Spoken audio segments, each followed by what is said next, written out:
Hello everyone. ఈ వీడియోలో మనం సూపర్వైజ్డ్ లెర్నింగ్ అల్గోరిథమ్స్ గురించి చూద్దాము.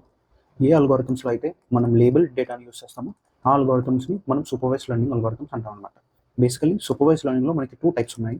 ఫస్ట్ది వచ్చేసి రిగ్రెషన్ అండ్ సెకండ్ది వచ్చేసి క్లాసిఫికేషన్.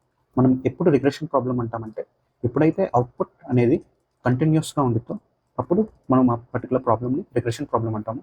అండ్ సిమిలర్లీ ఎప్పుడైతే అవుట్పుట్ అనేది డిస్క్రీట్గా ఉంటుందో అప్పుడు మనం ఆ ప్రాబ్లమ్ని క్లాసిఫికేషన్ ప్రాబ్లం అంటాం అన్నమాట. ఇప్పుడు రెండింటికి ఒక్కొక్క ఎగ్జాంపుల్ చూద్దాము. రిగ్రెషన్కి ఎగ్జాంపుల్ వచ్చేసి హౌస్ ప్రైస్ ప్రెడిక్షన్, వెరాస్ క్లాసిఫికేషన్కి ఎగ్జాంపుల్ వచ్చేసి హ్యాండ్ రిటన్ డిజిట్ రికగ్నిషన్.